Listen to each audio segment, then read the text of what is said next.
આ તરફ ભાવનગરના મહુવામાં પણ ખેડૂતો આક્રોશિત છે। ભાવનગર સોમનાથ નેશનલ હાઈવે ઉપર ચક્કાજામ કર્યો।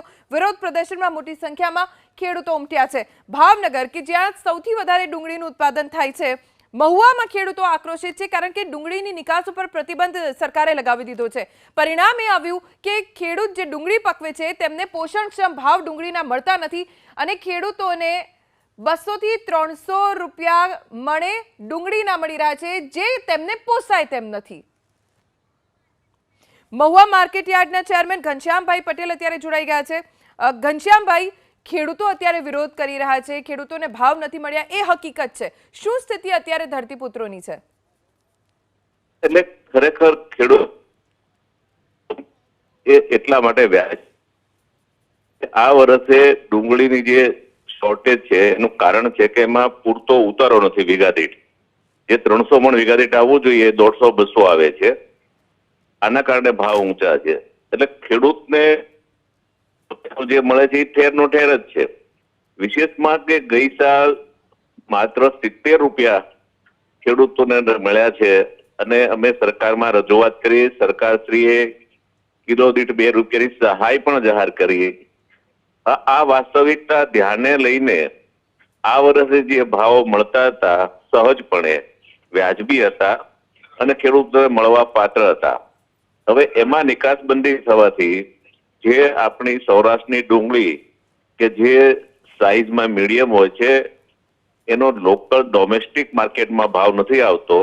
બાંગ્લાદેશ સારો એવો ભાવ આપતો હતો એટલે ભાવ મળતા હતા અને નિકાસ બંધ થવાથી આ બધો જ માલ અહીંયા ડમ્પ થયો છે।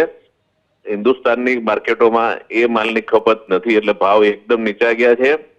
સરકારને અમારી પણ રજૂઆત હતી કે ખુલ્લી કરે। આ સમયનો આ નિર્ણય છે।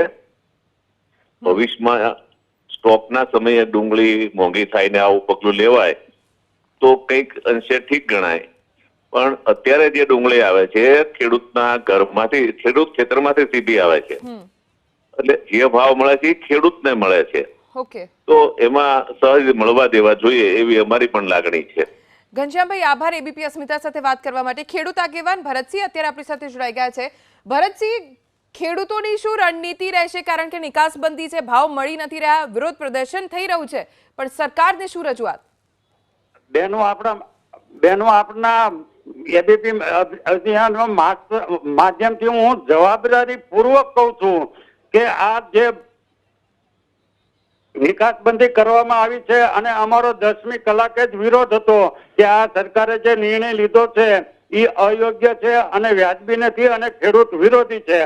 મારા મિત્ર જે વાત કરે છે એ તદ્દન ખોટી છે। 2 રૂપિયા સહાય આપી ગયા વર્ષે એ તો અમે કેટલા આંદોલન કર્યા પછી તમે આપી અને આપી અમને આજની તારીખમાં બેન નથી અમને મળી। હું આપને જવાબદારી પૂર્વક કહું છું અને ભાવ અમને અપાવવા માટે આ શા માટે એવું બધા બોલે છે? ઠેઠથી ઠેઠ સુધી સરકાર તમારી છે। ઠેઠથી ઠેઠ સુધી સરકાર તમારી છે અને અમારા રોડ ઉપર શા માટે આવવું પડે? અમે તમને ખોબલે મત આપેલા છે। અગાઉની સરકારોએ ઘણી વખત અમને સહાય આપેલી છે।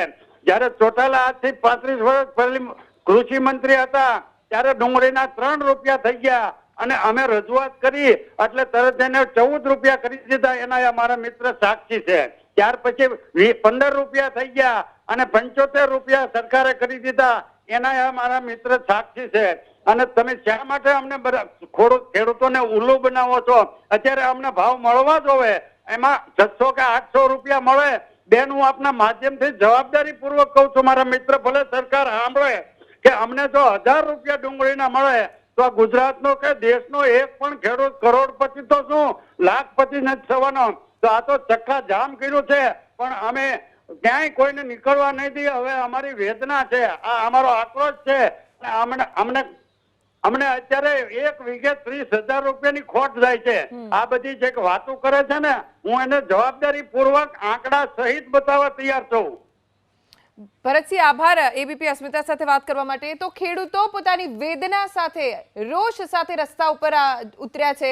તેમનો વિરોધ છે નિકાસ બંધીની સામે રાજકોટ ભાવનગરના આ દ્રશ્યો આપ જુઓ. એક તરફ એ ખેડૂતો છે કે જેઓ પોતાની માંગ સાથે મક્કમ છે કે અમે રસ્તો ખાલી નહીં કરીએ જ્યાં સુધી સરકાર અમારી વાત, અમારી વેદના, અમારું દર્દ નહીં સાંભળે. અને બીજી તરફ છે લાંબી વાહનોની લાઈન કે જે રાહ જોઈને બેઠા છે કે જલ્દી રસ્તો ખુલ્લો થાય.